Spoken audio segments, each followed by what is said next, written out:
Bonjour les amis, on se retrouve pour un nouvel épisode dans mes jumelles pour les réunions du dimanche 24 décembre. Avant de démarrer, je vous rappelle que vous pouvez vous abonner à la chaîne YouTube de The Tur, vous pouvez activer la cloche pour être informé dès qu'un nouvel épisode de dans mes jumelles est posté. Puis attention, le jeu responsable, n'oubliez pas, c'est important, les mentions qui sont ici. Allez, j'y vais. Écoutez, on commence avec Cagnes-sur-Mer à 11h55, réunion 2, course 1. Je vous invite à suivre de près le numéro 4, Carthage. Il vient de débuter victorieusement sur l'hippodrome de Cagnes-sur-Mer sur les haies dans le prix du Vercors. Ce jour-là, il a gagné avec une large avance, plus de 10 longueurs. Il a laissé une forte impression. J'ai le sentiment que c'est un poulain d'avenir qui pourrait bien confirmer sa valeur aujourd'hui face à des adversaires qui ont également des titres, parce que c'est une course qui a réuni peu de candidatures, mais quasiment tous les participants restent sur un succès. Mais voilà, je fais le pari que Carthage est meilleur qu'eux et je vous invite à le suivre de très très près, le numéro 4 Carthage dans la première à Cagnes-sur-Mer. On passe ensuite à Vincennes à 15h15, réunion 1 course 6 dans le The 5 ordre. Superbe course bien sûr, le Critérium Continental, et dans cette épreuve je vous invite à suivre de très près le numéro 2 Joshua Tree qui est le favori bien sûr, mais qui devrait quand même être à une cote qui tournera peut-être autour des 3 euros, et à cette cote là, eh bien je pense que ça peut être intéressant, même à 2,50, parce que voilà, c'est vraiment un super cheval. Il a couru 17 fois, gagné 13 fois. Il vient de s'imposer dans le prix Octave Douanel. Il a renoué donc avec la victoire. Et j'en attends une confirmation aujourd'hui dans cette épreuve où il peut se qualifier pour le prochain prix d'Amérique Legend Race.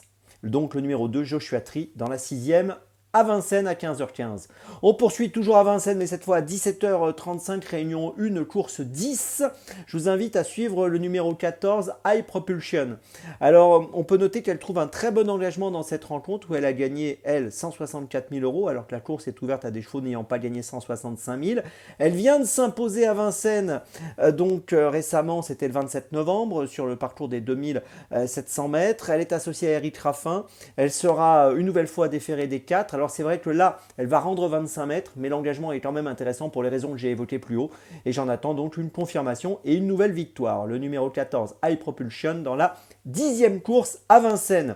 Ma petite folie, eh bien ce sera à Cagnes-sur-Mer, dans la 8e course à 16h07. Réunion 2, course 8, Dursuf.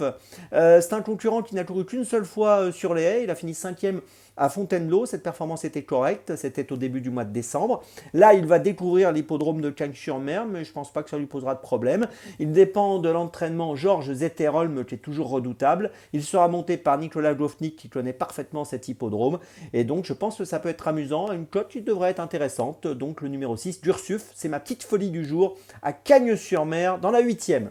Je vous résume mes choix donc pour ce dimanche 24 décembre. Tout d'abord, dans la première à Cagnes-sur-Mer, le numéro 4 Carthage. Ensuite, dans la 6e à Vincennes, le numéro 2 Joshua Tree. Ensuite, dans la 10e à Vincennes, le numéro 14 High Propulsion. Et enfin, ma petite folie, dans la 8e à Cagnes-sur-Mer, le numéro 6 Dursuf. On se retrouve maintenant demain pour un nouvel épisode de Dans mes jumelles. Passez un bon réveillon et bien sûr, avec The Turf, ça va aller.